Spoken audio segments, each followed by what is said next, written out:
अध्याय 10 विभूति योग, वर्ष 10.09, श्लोक संख्या 9। बताया गया, मच्चित्ता मद्गत प्राणा बोधयंता परस्परम कथयंतश्च माम नित्यम तुष्यन्ति च रमन्ति च। कथयंतश्च माम नित्यम, तो जो मेरे में चित्त वाले होते हैं, मेरे भक्त होते हैं, वो मेरे में चित्त वाले होते हैं। मद्गत प्राणा, मेरे में प्राण स्थापित कर देते हैं। बोधयंता, एनलाइटन ईच अदर, अपने मिलने पर एक दूसरे को खुद ही प्रकाशित करते हैं, जैसे दो दिए एक दूसरे के तल्ले को प्रकाशित कर देते हैं। कथयंतश्च माम नित्यम, कथयंतश्च, और एक दूसरे से मेरे ऐश्वर्य के, मेरी रिद्धि सिद्धियों के, निधियों के, और साथ में सभी दैवी संपदा की चर्चा भी किया करते हैं। मेरे रूप, गुण, सौंदर्य, सभी चीज़ों की चर्चा किया करते हैं, अनंतता की चर्चा करते हैं। ऐसे सांसारिक नहीं है। एक बंगाली था, एक मलयाली था, वो दोनों एक कमरे में काफ़ी देर से, 1 घंटे से बात कर रहे थे। तो बाहर एक झरोखे से देख रहा था, बोला ये दोनों क्या एक दूसरे की भाषा समझते हैं क्या? उसने दूसरे से पूछा, बोला नहीं नहीं, ये कुछ नहीं समझते क्या दूसरा बोल रहा है। फिर इतनी तन्मयता से क्यों सुन रहे हैं एक दूसरे को? जब एक बोलता है तो दूसरा सुनता है, और जब दूसरा बोलता है तो पहला सुना। ऐसा कैसे कर रहे हैं? बोले ऐसी बात नहीं है, ये एक दूसरे को खूंटा समझ रहे हैं। जब दूसरा सुन रहा है, इसका मतलब ये अपने सभी कपड़े उसके खूंटे पर टांग रहा है, फिर ये खूंटा बन जाता है और वो टांगने लगता है, देखो मैंने ये मकान बनाया, ये बिल्डिंग बनाया, लड़कों को पढ़ाया, लिखाया, बनाया, बढ़ाया। ना होता सब सड़क पे होते, खूंटा। अच्छा, मेरी बात समाप्त हुई, अब आप बोलिए। मैंने घोड़ा पाला, कुत्ता पाला, गधा पाला, गाय भैंस सब पाला, खूब अच्छे, मेरा मवेशी खाना है, बहुत बड़ा चरवाहा हूँ। अच्छा, अब मेरी बारी है। तो एक दूसरे को खूंटा समझते हैं। लेकिन यहाँ ऐसा नहीं है। जो सार्थक चर्चा होती है वो भक्तों के बीच होती है। सुनहु विभीषण प्रभु कै रीति, करहि सदा सेवक पर प्रीति, कहाँ कवन मैं परम कुलीना। हे विभीषण, कहाँ मैं कोई बहुत बड़ा कुलीन हूँ, कहाँ मैं परम कुलीना, कपि चंचल सब ही विधिहीना, प्रात ले जो नाम हमारा, तेहि दिन ताहि न मिलहि आहारा, असमय अधम सखा सुनु मोहु पर रघुवीर, कीन्ही कृपा सुमिर गुण भरे विलोचन नीर। हम जैसे ऐसे अधम पर, जिसका कोई नाम ले सुबह तो खाना न मिले, उस पर भी भगवान ने कीन्ही कृपा सुमिर गुण, ऐसे प्रभु के गुणगान का सुमिरन करते हुए वो लोग कह रहे हैं कि देखो कैसी हम पर कृपा की। बीच बीच में भूल नहीं जाते, उसका सुमिरन गान करते हैं। देखो, कीन्ही कृपा सुमिर गुण भरे विलोचन नीर, और आंखों में जल भरते हैं और रोते रहते हैं। तो ऐसे कृपालु हैं, कृपा का कोई था नहीं है। तो यहाँ बताया गया, कथयंतश्च, कहते हैं गुरु के दर तक पहुँचने तो पाए, ये न पूछो कि क्या क्या करेंगे गुरु के दर तक, तेरे दर तक पहुँचने तो पाए, ये न पूछो कि क्या क्या करेंगे, ओए गुरु के दर तक। सर झुकाना अगर जुल्म है तो, सर झुकाना अगर जुल्म है तो, हम निगाहों से सजदा करेंगे गुरु के दर तक पहुँचने तो पाए। बात तेरी भी रखनी है साकी, बात तेरी भी रखनी है साकी, इश्क को भी न रुसवा करेंगे तेरे दर तक पहुँचने। भक्त के मन में क्या क्या कसक है, आ जाए और एक बार कैंप शुल्क जमा कर दें, फिर देखो हम क्या क्या करते हैं।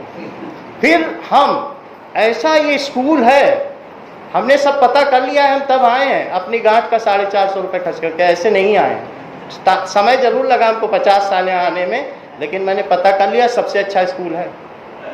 अगल बगल हमने सब जगह पूछा तो कोई कह रहा है तुम्हारा शरीर कीच है, तुम आदमी हो, पापी हो। 600 लग रहा था, कम पैसा है, कोचिंग खराब है, लेकिन ये बढ़िया कोचिंग है, ज़्यादा लग रहा है। लेकिन यहाँ ऐसे ऐसे लोग बैठे हैं, कितनी परेशानी आई पद्मा बहन जी को, ऐसे ऐसे स्टूडेंट्स के साथ हमें पढ़ने को मिल रहा है। वहाँ पति की डेड बॉडी है, बगल में बैठ के जाप कर रही हैं।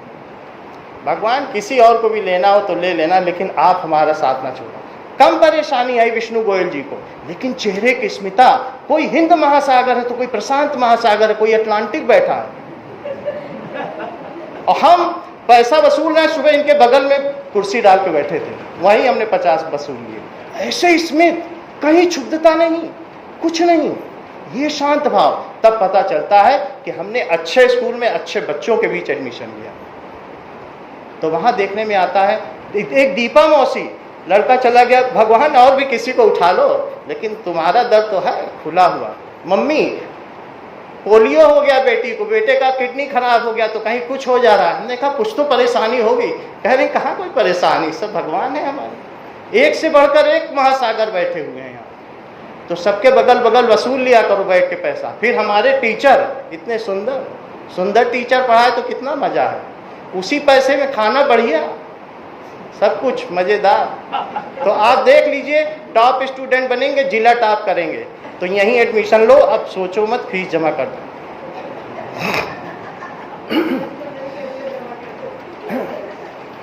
जाम दे या न दे आप हमको, हम निगाहों से प्याला पिएंगे पिएंगे। जाम दे या न दे आप हमको, हम निगाहों से प्याला पिएंगे। जाने क्या क्या हमारे हैं दिल में, हसरत इश्क ने मार डाला। ओए ओए, जाने क्या क्या हमारे हैं दिल में, हसरत इश्क ने मार डाला। हम झरोखों से ही झांक लेंगे, हम झरोखों से ही झांक लेंगे। गुरुजी जो हमसे पर्दा करेंगे करेंगे, तेरे दर तक पहुँचने तो पाए, ये ना पूछो कि क्या क्या करेंगे। दुष्यंती चा रमंती चा।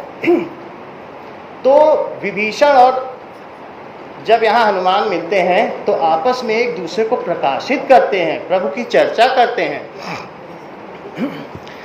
भगवान तो ऐसे उदार हैं, ऐसो को उदार जगमाही, बिन कारण जो द्रवे दीन पर राम सरिस को नाही। If I am rain then you are earth, wherever I will fall there you are to hold me. यदि मैं एक बारिश की बूंद हूं तो तुम धरती हो, और मैं जहां भी गिरूंगा तुम वहीं मुझे अपनी गोद में ले लो। To say you are the best is to say the least. तुम्हारे बारे में ये कहना कि तुम सबसे अच्छे हो, ये सबसे कम कहना। कोई हद ही नहीं शायद उसके जलवों के फसाने की, सुनाता जा रहा है जिसको जितना याद आता है। कोई हद तो है नहीं उनके आगे। कृपा की न होती जो आदत तुम्हारी, तो सुनिए रहती अदालत तुम्हारी। कृपा की न होती जो आदत तुम्हारी, तो सुनिए रहती अदालत तुम्हारी। दयानाथ हम पे दया जो न करते, तो आता मैं कैसे शरण में तुम्हारी। कृपा की न होती।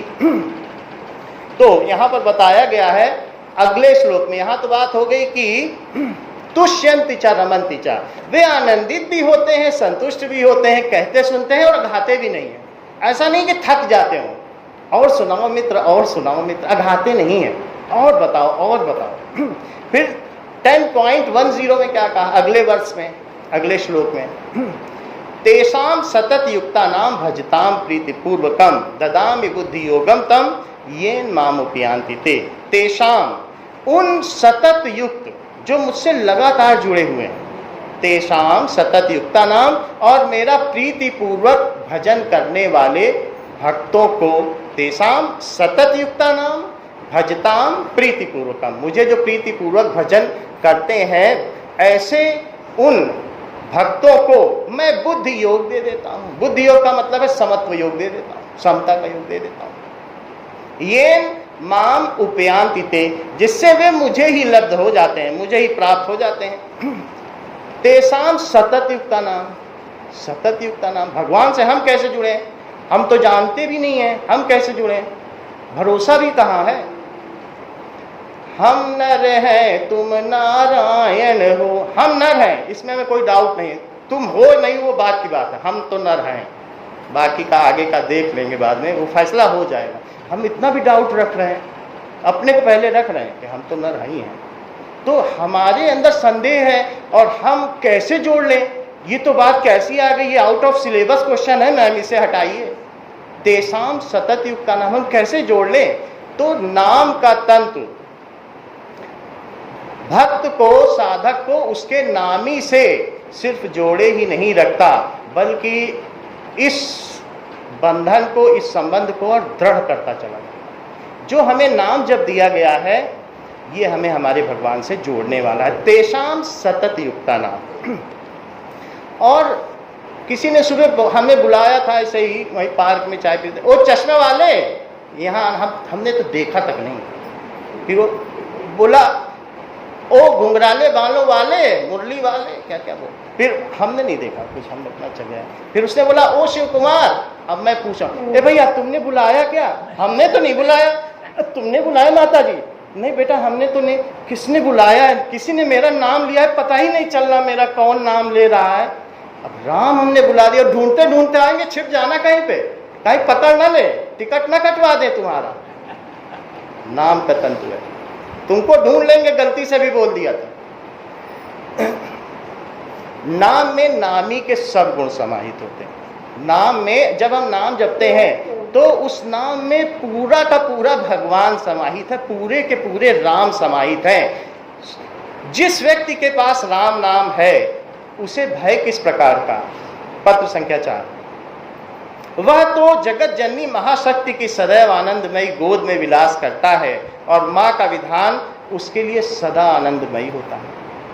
माँ के नाम का जिसको सहारा है, जो साधक है उसको सहारा अपने साधन का नहीं है, उसको सहारा नाम जप का है। गुरु जी ने भी कहा यही तुम्हारा साधन है, यही संबल है, इसी से सब कुछ होगा। भक्त को अपने साधन का बल नहीं होता, बल होता है तो प्रभु कृपा का। राम नाम भक्तों का सबसे बड़ा धन है। पत्र संख्या 9। ज्यों ज्यों नाम हम में रमने लगता है, प्रभु की कृपा हम पर होने लगती है, हमारा अंतरात्मा बदलता चला जाता है। नाम के होने से बोतल हम गंदी ले गए थे वहाँ बेसिन में धोने के लिए, सिंक में, तो एक खुरुच खुरुच के डंडी डाल के धो रहे थे, तो किसी ने कहा पानी के नीचे लगा दो, वो सब निकल जाएगी गंदगी। तो जैसे जैसे हमारे अंदर राम नाम जाता जाता है, जो सब पुराने दुर्गुण है वो बदलते चले जाते हैं, वो निकलने नहीं है। राग राम में हो, परिवर्तित हो मैं मन का विग्रह राम, सभी चीजें एक दूसरे में बदलती चली जाती हैं, क्योंकि वे भी शक्तियां हैं और उनका सिर्फ रूपांतरण होना है। कोई चीज बिना काम के हमको शरीर में नहीं मिली है। तो यहाँ पर राम नाम के जप से हमारा रूपांतरण होता चला जाता है। हम शांति के धाम, करुणा के निधि श्री राम के समीप होने लगते हैं। पाठ की अपेक्षा नाम में अधिक रुचि बढ़ाइएगा। स्वामी जी लिख रहे हैं कि पाठ तो करते हो ठीक है, आप बहुत सारे पाठ हैं, कई चालीसा हैं, लेकिन नाम में रुचि बढ़ाइए, उसी से काम होगा। नमामि गुरुजी शिवम विष्णु ब्रह्मम, मात पिता गुरु रामानंदम, राम नामं नमामि महाशक्ति रूपम, जगे ज्योतियण कण करे शुद्ध दिव्यम। क्या क्या बता दिया। गुरु जी को नमस्कार करते हैं। नमामि गुरुजी शिवम विष्णु ब्रह्मम, मात पिता गुरु रामानंदम, राम नामं नमामि महाशक्ति रूपम, जगे ज्योति अणुकण करे शुद्ध दिव्यम। 700 क्यों खर्च किया है? नर्तन नमामि जपे राम नामम, नर्तन नमामि जपे राम नामम, बना हेतु कर्मम ब्रह्मं समागम। ऐसे ही हमारी साधना। नर्तन को भी नमस्कार कर लो भाई, इसी से तो कर्म करेंगे, इससे भगवान को पाएंगे। ये कहाँ आदमी हुआ? हम भगवान के पुत्र हैं, अनंत शक्ति हमारा दायाद है और दिव्यत्व की प्राप्ति हमारा सुनिश्चित भविष्य है। हम कहाँ आदमी हुए? भगवान के बेटे। तो ऐसी हमारी विलक्षण साधना है, तो हम क्यों कहीं और जाएं, क्यों दर दर की ठोकर खाएं? तो राम नाम सभी मंत्रों का मूल है। ये अपने आप में पूर्ण साधन है, ये सरल है, सबल है। छोटे से छोटा बच्चा जो तुतला रहा है वो भी लाम लाम करके बोल सकता है। मरणासन्न अवस्था में बैठा हुआ वृद्ध भी इसका जाप कर सकता है। खटिया में बैठ के करो, बिस्तर पर बैठो, रजाई ओढ़कर करो, कोई परहेज नहीं है। राम नाम का जप तो हमेशा चलते ही रहना चाहिए। ये सरल भी है और सबल भी है। राम नाम हमको सभी शारीरिक मानसिक रोगों से दूर करते हुए अध्यात्म की ओर ले जाता है। बंदहु राम नाम रघुवर को, हेतु कृशानु भानु हिमकर को। राम नाम 3 अक्षरों से मिलकर बना हुआ है। हेतु कृशानु भानु हिमकर को, इसमें अग्नि तत्व है, भानु सूर्य तत्व है और साथ ही साथ हिमकर चंद्रमा भी है। हमारे शरीर में 3 तत्व मुख्यतः हैं, कफ वात पित्त। जो कफ है वो हमारी थोरासिक कैविटी के ऊपर जो रेस्पिरेटरी ऑर्गन है, जो श्वसन तंत्र संस्थान है, उसको नियंत्रित करता है। यदि कफ की मात्रा अधिक होगी तो बहुत अधिक बलगम निकलेगा, म्यूकस निकलेगा और आप परेशान हो जाएंगे। कफ वात, वात भी हमारे शरीर को नियंत्रित करता है। अगर वात की अधिकता होती है तो आर्थराइटिस और दूसरे प्रकार के रोग होते हैं। वात की भी अधिकता नहीं होनी चाहिए। और पित्त जो थोड़ा हमारे डायफ्राम के नीचे एब्डोमिनल कैविटी है, जो पेट है और पूरा जो डाइजेस्टिव सिस्टम है, उसमें पित्त के संतुलन का बड़ा महत्व है। यदि अम्लता अधिक हो जाती है तो हमारा डाइजेस्टिव ट्रैक यानी हमारा पाचन संस्थान गड़बड़ होता है। तो कफ वात और पित्त का संतुलन बना रहना चाहिए। अब कैसे बनाएं ये सब? तो इतना हम लोगों के पास पैसा नहीं है। सबसे सस्ता डॉक्टर ढूंढते हैं बाजार जाने पे कि ये तो 100 रुपये फीस है, ये 50 वाले के पास चलो। फिर हम जैसे गरीब साधकों का, कानपुर वाले गरीब साधकों का कैसे भला हो? हम सब इलाज कहाँ कराएं? यहाँ पर फूल पत्तियां लेने से पहले तो 10 बार सोचते हैं और पूरा साल पैसा जुहाते हैं, तब जाके यहाँ आप आते हैं। अब फ्री हो गई ट्रेन, लो माता जी ने और अच्छा कर दिया। ये योगी सरकार की देना, महाराज जी ने सब ट्रेन भी फ्री कर दी, हो गई। अब अभी हुई। अब जरा देखिए, तो कफ वात पित्त का अगर संतुलन बना रहे तो सब कुछ अच्छा हो। पुस्तकें यहाँ पर फ्री हैं, पुस्तकें पुस्तकालय में जाइए, फ्री हैं। तो कफ वात पित्त का संतुलन बने रहना चाहिए। कफ का कैसे संतुलन बने? हेतु कृशानु, जो अग्नि है, वो जो लेवल है, जो हमारे अंदर कफ का लेवल है, उसको शांत करती है, सबसाइड करती है। भानु, जो सूर्य है, आर्थराइटिस है, मौसी जाके धूप में बैठ आना, सब ये गठिया रोग ठीक हो जाएगा। तो जो जहां पर कफ ज्यादा है तो अग्नि में भाप लो, स्टीम लो, वो भी ना कर सको, राम का रा बोल देना। वात, वायु की अधिकता है, जाके धूप में बैठो, नहीं तो राम का आ बोल देना। जो अधिक वात है वो मिट जाएगा। और अगर अम्लता अधिक है तो अम्लता के अधिक होने पर हिमकर आपकी मदद करेगा, मां निकाल देना, बाकी छोड़ देना। तो अगर तीनों को बोलेंगे तो संतुलन बना रहेगा अपने आप, और हमारा शरीर सभी शारीरिक रोगों से मुक्त होता चला जाएगा। तो इस प्रकार से जो हमारे शारीरिक रोगों में राम नाम का बड़ा महत्व है। इसी तरीके से एक सर्वेक्षण के अनुसार पता चलता है कि अगर हम 10 मिनट तक किसी से बात करते हैं तो उसमें हम 12 बार मैं बोलते हैं। झूठ को साधना पड़ता है, सत्य को नहीं साधना पड़ता है। अगर मैं को छोड़ दें तो हम खो जाएं, बहुत मुश्किल है, जतन से साधना पड़ता है। मैंने ये किया, मैंने वो, भूल नहीं सकते क्योंकि फिर झूठ तो गिर जाएगा, झूठ को तो बहुत संभाल के रखना पड़ता है ना। तो अगर मान लीजिए हम घड़ी की ओर देखें बिना कुछ सोचे, तो एक सामान्य व्यक्ति 3 बार चूक जाएगा और विक्षिप्त व्यक्ति 20 बार चूकेगा। यानी हमारे अंदर 20 कम से कम जो ऐसा व्यक्ति है जो सामान्य भी है तो 3 से 20 के बीच बार चूक जाएगा। वो 1 मिनट भी नहीं देख सकता, अपने व्यक्तित्व को साथ के नहीं रख सकता। तो ऐसी स्थिति क्यों होती है? वास्तव में ये जो हमारा शरीर है ये बहुत छोटे छोटे चुंबकों से बना है। चुंबकों को डोमेन कहते हैं। उसमें भी जो चुंबक मैं बता रहा हूँ 10 लाख चुंबक एक साथ हो जाते हैं किसी एक दिशा में, तो वो एक तरफ सोचते हैं, एक तरफ है। जैसे एक बड़े से चुंबक को तोड़ो तो उसकी शक्ति कम हो जाती है क्योंकि जो छोटे छोटे चुंबक है वो इधर उधर हो जाते हैं। अब वो एक चुंबक वाली शक्ति नहीं रही, वो बिखर गए। ऐसे ही हमारे शरीर में जो अलग अलग चुंबक हैं वो बिखरे हुए हैं। वो सहस्त्रार्थ से उनका चुंबकीय रेखा नहीं निकलती, मैग्नेटिक लाइन, और ये नहीं होता कि मूलाधार से चलती हुई ये स्वादिष्ठान मणिपूरक हृदय चक्र कंठ चक्र आज्ञा चक्र से होते हुए फिर सहस्त्रार्थ से पूरा करके लूप निकाल दे। होता ही नहीं है, हमारा चक्र ही नहीं पूरा होता है क्योंकि हमारे अंदर एक व्यक्तित्व तो है ही नहीं, एक चुंबक है ही नहीं। इसके लिए एक तरीका हम सुझाते हैं कानपुर वालों को, चाइनीज की चुंबकीय चिकित्सा बड़ी फेमस है। तो उसमें क्या होता है, 2000 रुपए की माला मिलेगी और 3000 का है, अगर गांठ का खर्च है तो करो, और फ्री का भी इलाज हमारे पास। तो जब हम राम नाम जपते हैं तो ये जो हमारा पूरा व्यक्तित्व है, जो मन है, प्राण है, बुद्धि है, शरीर है, और इसके अंतर्गत जितनी भी हमारी विक्षिप्तताएं हैं वे सभी शांत होते हुए इसमें चुंबकीय रेखा पूरी हो जाती है। जैसे हम किसी भी घटना पर, कुछ लोग विक्षिप्त होते हैं जबकि दूसरे हैं वो बड़े शांत बने रहते हैं, जैसे हमारे प्रशांत महासागर। बैठ जाओ बगल में, पता चल जाए कितनी ज्यादा शांति, कितनी ज्यादा स्मिता, कितना सुंदर व्यक्तित्व। हम तो हैरान होते हैं कि हम इतने बच्चों को इनके बगल बैठने का मौका मिल गया।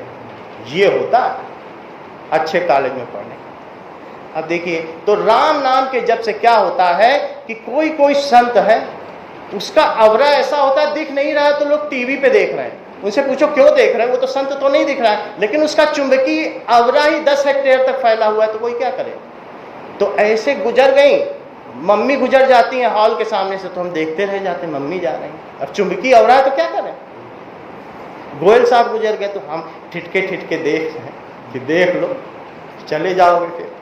तो इस तरीके से राम नाम के जप से हमारे अंदर का जो चुंबकीय अवरा है वो सहस्त्रार्थ से निकलता है और यहाँ तक चले जाता है, और सारे डोमेन जो हमारे बॉडी के अंदर 10 मिलियन छोटे छोटे चुंबक हैं वो एक दिश हो जाते हैं। एक दिश होने से उनकी पावर बढ़ जाती है, उनकी व्यवस्था क्रम बदल जाती है, हमारे देखने का नजरिया बदल जाता है। हम जान भी नहीं पाते ये क्यों हो रहा है, हमें जानने की जरूरत भी नहीं है। एक पेशेंट को, एक रोगी को ये जानने की जरूरत नहीं है कि डॉक्टर ने क्या दवा बताई है, उसके क्या नुस्खे हैं, कैसे इलाज हो रहा है, बस उसे ठीक होना है। तो जब हम यहाँ पर आते हैं तो इससे हम ठीक हो जाते हैं। हमें क्या करना चाहिए? मौन भाव लय लाए उचारो, राम राम श्री राम नमः। सरल सुखद प्रभु चरण निहारो, राम राम श्री राम नमः। जपत नाम नर योनि सुधारो, राम राम श्री राम नमः। लाए लगन जपि खूब विचारो, राम राम श्री राम नमः। और देव प्रसाद प्रभु भवनिधि तारो, राम राम श्री राम नमः। तो हमें राम नाम का जिस भी अवस्था में जैसी भी है, इसमें कंप्रोमाइज नहीं है। राम नाम ही हमारा सबल साधन है। तो हथियार छोड़ दोगे तो फिर उसके बाद गड़बड़ हो जाएगी। तो हम लोगों का सबल हथियार राम नाम का जप है।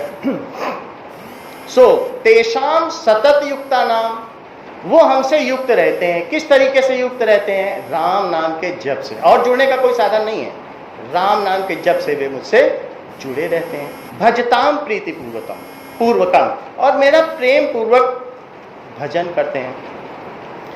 गजब के चाहने वाले हैं हम गुरुजी तेरे, गजब के चाहने वाले हैं गुरुजी तेरे। खाकसारी में भी एहसान किया करते हैं। हम जब मिलते तो भी हम कहते हैं एहसान करें, इतने अपने हैं। जब तक बिके न थे, कीमत न थी हमारी, तुमने हमें खरीद कर अनमोल कर दिया। न होना ही मेरा एक फलसफा है तेरे होने का, तेरी हस्ती ही क्या कर मेरी हस्ती मेरी हस्ती है। लाली देखो लाली मेरे लाल की जित देखूं तितलाल, और लाली देखन मैं गई मैं भी हो गई लाल। तो यहाँ पर जब खाकसारी में भी एहसान किया करते हैं, छटा तेरी हम प्याली से पिया करते हैं। गजब के चाहने वाले हैं गुरुजी तेरे, गूथे हैं स्नेह के धागे में आँख के आंसू, गूथे हैं स्नेह के धागे में आँख के आंसू। इसी माला से तेरा नाम लिया करते हैं। उसी माला से ही तो नाम लेना है आपको, राम नाम जपना है। राम नाम के जप से ज़्यादा सोचना नहीं कि क्यों जप रहे हैं, उसमें सारे इलाज हैं। उसमें बीमारी सबकी अलग अलग है, यहाँ ऐसा नहीं है कि सब एक ही बीमारी लेकर आए, लेकिन ये कैसी वर्सेटाइल दवा है, ये कैसी बहुमुखी प्रतिभा की धनी दवा गुरुजी ने सबको टॉनिक दे दिया कि बिना सोचे समझे पिए जाओ जिए जाओ। ये कैसी दवा दे दी। इसी माला से तेरा नाम लिया करते हैं। फिर आगे बताते हैं कि भजताम प्रीति पूर्वकम ददामि बुद्धि योगम तम, उनको मैं बुद्धि योग देता हूँ, समत्व योग देता हूँ। बोले अर्जुन से श्री भगवान, सुनो गीता का ज्ञान, सुनो गीता का ज्ञान। सुख दुख हानि लाभ दोनों में जो सम है, सुख दुख हानि लाभ दोनों में जो सम है। पाने में न हर्षित न खोने का गम है, पाने में न हर्षित न खोने का गम है। योगी द्वंद्वों में रहता समान, यह है गीता का ज्ञान, यह है गीता का ज्ञान। तो इस तरीके से हम उनको बुद्धि योग दे देते हैं, जिससे कि बुद्धि योग दे देते हैं जिससे कि वे मुझको प्राप्त कर लेते हैं। बुद्धि योग का क्या मतलब है? बुद्धि योग का मतलब है जहां द्वंद्व न हो, एक ही धागा के दो सिरे हैं। एक धागा, एक तरफ क्या है सुख है तो दूसरी तरफ दुख है, लेकिन जो बुद्धि योगी है वो मध्य में रहता है, वो साम्यावस्था में रहता है, वो इक्विलिब्रियम, वो दोनों को समझता तो है लेकिन दोनों से विक्षिप्त नहीं होता। सिरों पर कोई नहीं रह सकता। बच्चा बहुत हंस रहा है तो माँ कहती देखना अभी ये रोएगा। क्यों रोएगा? क्योंकि कोई एक अंतिम अवस्था में अधिक देर तक नहीं रह सकता, उसे दूसरी तरफ जाना पड़ेगा, फिर वो रोने से फिर हंसेगा। वो बार बार ऐसा इसलिए करेगा क्योंकि उसे मध्यमान की अवस्था से गुजरना और वहीं आनंद है। तो हम यहाँ पर द्वंद्व से तो ये संसार टिका है, द्वंद्व में नहीं रहना है। जैसे धागा ऊपर गया फिर नीचे गया और इस फाइबर से फैब्रिक बन गया। जो 5 लाख के जाने पे बहुत अधिक दुखी हो रहा है, जान लेना वो 5 लाख पाके सुखी बहुत होगा। अगर जो 5 लाख के जाने में दुखी नहीं हुआ है तो उतना ही वो भी सुखी नहीं होगा। ये समत्व है। तो हम जितना एक पक्ष को ज्यादा चुनते हैं तो साधक चुनाव नहीं करता, वो द्वंद्व का चुनाव ही नहीं करता, द्वंद्व के चक्कर में ही नहीं पड़ता। वो हरिद्वार की ओर आता है तो ना नाले की गंध उसको प्रभावित करती है, ना शुगर मिल की गंध भी नहीं प्रभावित करती है, फूलों की बगिया। उसे ट्रेन में बैठे रहना, राम नाम का जप करते चले। द्वंद्व है जीवन में, वो आएंगे, कठिन प्रश्न भी आएंगे, सरल भी आएंगे। जैसे आपका सिलेबस होगा आपको पढ़ाया जाएगा, कठिन भी टीचर देगा, तुम भाग खड़े होगे, बंक आउट कर जाओगे। तो इस तरीके से सारे सवाल आएंगे। द्वंद्व में वो नहीं पड़ता, वो किसी एक का चुनाव नहीं करता। वो जानता है कि ये इसी धागा के 2 सिरे हैं, वो मध्य में रहता है। निर्द्वंदो नित्य सत्वस्तु, तुम्हें द्वंद्व से अलग रहना है और इस तरीके से निस्त्रय गुणियों भवार्जुना, और तीनों गुणों से रहित होते हुए तुम रहो। जैसे कि पेंडुलम है, वो किसी एक सिरे पर नहीं रहता और वो मध्य में आकर के रुक जाता है। इसी तरीके से हम राम नाम का खूब जाप करें, यहाँ भी जाप करें, वहाँ भी जाप करें, और अगली बार भी गांठ का पैसा लगा कर जरूर आएँ और पूरा लाभ उठाएं। हम सब अच्छे इंटेलिजेंट स्टूडेंट हैं, ज़्यादा से ज़्यादा फ़ायदा उठा करके जाएं। सीधा बढ़िया।